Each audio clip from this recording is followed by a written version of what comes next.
دیکھو اللہ کے رسول چچزاد صلی اللہ علیہ وآلہ وسلم کا چچزاد بھائی حضرت جعفر طیار رضی اللہ تعالیٰ عنہ، جب آپ کی شہادت ہوئی تو آپ کی 4 بیویاں تھیں، وہ کیا ہو گئی؟ بیوہ ہو گئی، اور آپ کے چھوٹے چھوٹے بچے رہ گئے۔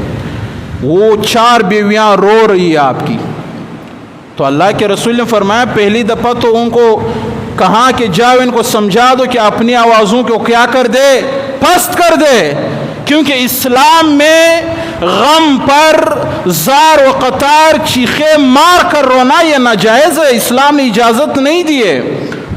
ایک تو وہ ہے کہ ہمیں کوئی غم کی خبر پہنچی، بے ساختہ نیچرلی طور پر ہمارے آنکھوں سے کیا ہوگی؟ آنسو بہنا شروع ہوئی، یہ تو اللہ کی طرف سے یہ آنسو رحمت ہے، اس پر کوئی سزا نہیں ہے، کوئی منع نہیں ہے، بلکہ یہ آنسو بہنے چاہیے انسان کی فطرت میں کہ جب کوئی غم کی خبر سنتا ہے تو اس کے آنکھوں سے آنسو بہتا ہے، یہ شریعت میں منع نہیں ہے۔ لیکن داڑے مار مار کر رونا اور اپنے سر پر مٹی ڈالنا اور گریبان چاک کرنا اور آپ کی آوازیں 10 گھروں تک سنائی دینا، یہ اسلام میں کیا ہے؟ منع ہے۔ تو نبی پاک صلی اللہ علیہ وآلہ وسلم کا چچزاد بھی حضرت طیار جعفر طیار جب شہید ہو گئے تو آپ کی بیویاں کیا کر رہی تھی؟ رو رہی تھی۔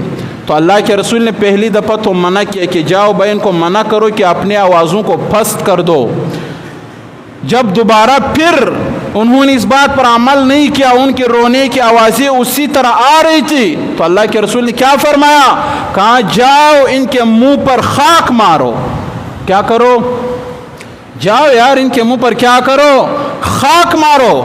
اللہ کے رسول نے اس چیز کو اتنا سخت ناپسند کیا کہ میت پر یا غم پر اس طرح زار و قطار رونا اور اس طرح اپنے گریبانوں کو چاک کرنا اور پھر شہادت پر رونا، شہادت پر ماتم منانا، شہادت کو ایسے طرز میں لے کر آنا کہ یہ کوئی بہت غلط کام ہو گیا، ایسے لوگوں کا، ایسے طرز عمل کرنے والوں کا رسول اللہ صلی اللہ علیہ وسلم کے تعلیمات سے کوئی تعلق نہیں ہے۔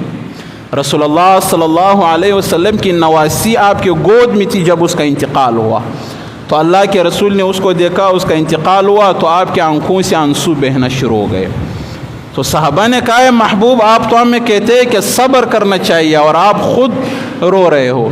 تو اللہ کے رسول نے فرمایا یہ جو آنسو ہے جو میرے آنکھوں سے اس وقت بہ رہی، یہ رحمت ہے، یہ منع نہیں ہے، کیونکہ یہ انسان کی فطرت میں ہے کہ غم کی خبر سنتا ہے تو خود بخود اس کے آنکھوں سے آنسو بہنا کیا ہو جاتا ہے؟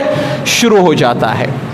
یہ زمانہ جاہلیت میں یہ چیز تھا کہ جب کوئی میت ہوتی تھی تو وہاں پر باقاعدہ جو رونے والی عورتیں ہیں ان کو بلایا کرتے تھے کہ بھائی خوب رو لو، باقاعدہ ان کو پیسے ملتے تھے، بھائی جو عورت جتنی زور سے روئے گی اتنا زیادہ دیہڑی ملے گی۔ تو یہ ہوا کرتا تھا، مگر جب رسول اللہ صلی اللہ علیہ وآلہ وسلم کی شریعت آئی تو اللہ کے رسول نے امت کو یہ پیغام دیا کہ کوئی غم آ رہا ہے اللہ کی طرف سے ہے، کوئی خوشی آ رہی ہے اللہ کی طرف سے ہے، آپ کے گھر میں کوئی پیدا ہو رہا ہے اللہ کی طرف سے ہو رہا ہے، کوئی آپ کا عزیز قریب انتقال کر رہا ہے، مر رہا ہے، اس دنیا سے جا رہا ہے، یہ بھی اللہ کی طرف سے ہو رہا ہے۔ جب یہ تمام کام اللہ کی طرف سے ہو رہا ہے پھر ان کاموں پر ماتم کرنا، رونا، گریبان چاک کرنا، خود کو تھپڑے مارنا، یہ پھر اسلام نے ان چیزوں کو کیا کیا ہے؟ منع کیا ہوا ہے۔ اسلام کا ان چیزوں سے پھر کوئی تعلق نہیں ہے۔ تو یہ غم آتا ہے ہر بندے کے اوپر، رسول اللہ صلی اللہ علیہ وسلم کے اوپر کتنے بڑے بڑے غم آئے، بہت بڑے بڑے غم آپ کے اوپر آئے، مگر آپ نے کبھی یہ چیز نہیں کیا، کبھی ماتم نہیں کیا۔ اور آج تو رونے والوں کو زمانہ جاہلیت کی طرح باقاعدہ بلایا جاتا ہے کہ آج ہم نے حضرت حسین کی شہادت پر بات کرنی ہے، ہم نے بھی رونا ہے اور آپ نے بھی رونا ہے، کیونکہ یہ رونا حضرت حسین کی شہادت پر کیا ہے؟ سنت ہے۔ وہ لوگ یہ سمجھتے ہیں۔ رسول اللہ صلی اللہ علیہ وآلہ وسلم نے جب خواب میں دیکھا نا خواب میں آپ کو دکھایا گیا کہ آپ کے اس پیارے نواسے حضرت حسین کو آپ کے امت کے لوگ شہید کریں گے۔ جب آپ نے خواب میں اس چیز کو دیکھا، آپ اٹھے اور آپ کو خواب یاد آیا تو آپ روئے۔ کیا ہو گئے؟ بہت زیادہ آپ روئے اس چیز پر کہ میرے امت کے لوگ میرے اس حسین کو کیا کریں گے؟ شہید کریں گے۔ تو اس وقت چونکہ آپ کو اس غم کی خبر ملی تو آپ کیا ہو گئے؟ آپ رو لیے۔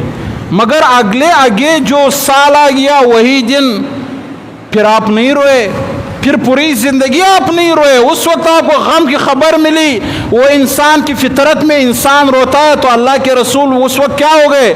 آپ کی آنکھوں سے بھی آنسو بہنا شروع ہو گیا کہ میرے حسین کو شہید کر دیا جائے گا۔ مگر اسی وقت آپ روئے۔ اس کے بعد اگلے سال وہی دن آیا، آپ نہیں روئے، پھر وہی دن آیا، آپ نہیں روئے، پھر وہی دن آیا، آپ نہیں روئے۔ کیونکہ غم جب آتا ہے اسی وقت رونا یہ انسان کی فطرت میں ہے۔ مگر ہر سال رونا اس دن، ہر سال ماتم کرنا، ہر سال خود کو چھریاں مارنا، ہر سال زور زور سے رونا اور ایک قسم کا رونے کا ماحول بنانا، بھائی اس چیز کو اسلام نے سختی سے منع کیا ہوا ہے۔ ان چیزوں کا اس رونے کا اسلام سے کوئی تعلق نہیں ہے۔ تو اللہ کے رسول صلی اللہ علیہ وسلم کا طرز زندگی ہمارے سامنے ہے۔ صحابہ اکرام دیکھو، رسول اللہ صلی اللہ علیہ وسلم کو جب حضرت عثمان رضی اللہ تعالیٰ عنہ کو صلح حدیبیہ کے موقع پر جب آپ کو پتہ چلا، ایک جھوٹی افواہ مشہور ہو گئی کہ حضرت عثمان کو شہید کر دیا گیا ہے۔ آپ نے قاصد بنا کر حضرت عثمان کو بھیجا تھا اور ایک جھوٹی افواہ مشہور ہو گئی، پھیل گئی کہ حضرت عثمان کو شہید کر دیا گیا۔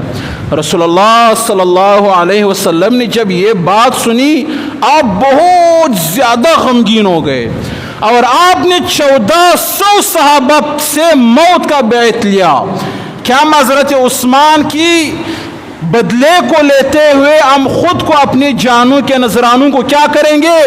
پیش کریں گے۔ 1400 صحابہ سے اللہ کے رسول نے بیعت لیا کہ ہم حضرت عثمان کا بدلہ لیں گے۔ اتنا اللہ کے رسول کو اس چیز پر غم ہوا، اتنا بڑا آپ کو صدمہ پہنچا کہ آپ سے برداشت نہ ہوا، لیکن اللہ کے رسول نے کوئی ایسا کام نہیں کیا کہ کوئی گریبان چاہ کیا، کوئی ایسا کام کیا۔ حضرت عثمان رضی اللہ تعالیٰ عنہ کو کتنی زیادہ بے دردی کے ساتھ شہید کیا گیا۔ حضرت عثمان پر جو ظلم ہوا وہ کوئی کم ظلم نہیں تھا، بہت زیادہ بے دردی کے ساتھ آپ کو اپنے گھر میں قرآن کا تلاوت کرتے ہوئے آپ کو کیا کر دیا؟ شہید کر دیا۔ مگر اس کا یہ مقصد نہیں ہے کہ آپ کی شہادت ہوئی ہے تو 1400 سال گزر گئے، آج ہم ماتم کرنا شروع کر دیں، آج ہم گریبان پاڑنا شروع کر دیں کہ حضرت عثمان کو اتنی بے دردی سے شہید کیا گیا۔ بھائی ہم مسلمان ہیں یار، ہمیں قرآن جو کہہ رہا ہم اس پر عمل کریں گے۔ رسول اللہ صلی اللہ علیہ وآلہ وسلم کی جو تعلیمات ہیں ہم اس پر عمل کریں گے۔ صحابہ کرام کا جو طرز زندگی ہے، طرز عمل ہے، ہم اس پر عمل کریں گے۔ جب اس زمانے میں اللہ کے رسول نے کسی غم پر ایسا عمل نہیں کیا، بلکہ وہ حضرت جعفر طیار کے گھر والوں کے بارے میں کہا کہ اگر یہ رونا بند نہیں کر رہی تو ان کے منہ پر خاک مارو تاکہ یہ اپنے رونے کو کیا کر دے؟ بند کر دے۔ اور رسول اللہ صلی اللہ علیہ وسلم کی زندگی میں بڑے بڑے غم آئے، صحابہ اکرام کی زندگیوں میں بڑے بڑے غم آئے، اور پھر یا رسول اللہ صلی اللہ علیہ وسلم اس دنیا سے پردہ فرما گئے، آپ کا وصال ہو گیا۔ اس سے بڑی غم کی خبر دنیا میں کوئی بھی نہیں ہے۔ حضرت آدم علیہ السلام سے لے کر قیامت تک جتنے بھی لوگ آئیں گے، یہ اللہ نے اس دنیا کو بنایا ہے، اور قیامت تک دنیا میں جتنے بھی غم آئیں گے اس امت پر، رسول اللہ صلی اللہ علیہ وسلم کے وصال سے بڑھ کر کوئی غم نہیں ہے اس امت کے لیے۔ کوئی غم ہے؟ جب رسول اللہ صلی اللہ علیہ وسلم کے وصال کا سنا، صحابہ اکرام تو بھائی مان ہی نہیں رہے تھے۔ عمر فاروق نے تلوار کھینچا، جس نے بھی یہ بات اپنی زبان سے نکالی نا کہ رسول اللہ کا وصال ہوا ہے تو میں اس کا سر تن سے جدا کر دوں گا، خبردار کسی کے زبان پر یہ بات نہیں آنی چاہیے کہ رسول اللہ اس دنیا میں نہیں رہے۔ اتنے آپ ناقابل برداشت حالت پہ پہنچ گئے۔ صحابہ اکرام ایک دوسرے کے منہ کو دیکھ رہے، بھائی ہم کیا یہ بھی ہو سکتا ہے؟ اللہ کے رسول اس دنیا سے چلے گئے۔ صحابہ اکرام تو اس بات کو ماننے پر تیار ہی نہیں تھے۔ یہ تو ابو بکر صدیق تھا جس نے تمام صحابہ اکرام کو یہ یقین دلایا، تمام صحابہ اکرام کو اللہ کے رسول کا دین یاد دلایا اور قرآن کا یہ آیات یاد دلایا کہ کل نفس ذائقۃ الموت، کیا ہر ذی روح نے اس دنیا سے چلے جانا ہے۔ تمام صحابہ اکرام کو خطاب کر کے فرمایا کہ قرآن کو ماننے والے ہو، رسول اللہ کے تعلیمات کو ماننے والے ہو۔ جب اس قرآن میں اللہ نے فرمایا کہ سب نے اس دنیا سے چلے جانا ہے، پھر اتنا غم کس بات کا؟ تو یہ ابو بکر صدیق تھا جن کی باتوں کی وجہ سے پھر صحابہ اکرام نے اس بات کو ماننا شروع کیا کہ ہاں واقعی میں اللہ کے رسول اس دنیا سے چلے گئے۔ تو سب سے بڑا اگر ماتم کا اجازت ہوتا، رونے دھونے کا اجازت ہوتا، گریبان کو پاڑنے کا اجازت ہوتا، تو سب سے بڑا ماتم تو رسول اللہ کی وصال پر ہونی چاہیے کہ اللہ کے رسول اس دنیا سے تشریف لے گئے، تو پوری امت کو اس پر بہت زیادہ ماتم کرنا چاہیے کہ بھائی اللہ کے رسول اس دنیا سے اس دن میں تشریف لے گئے۔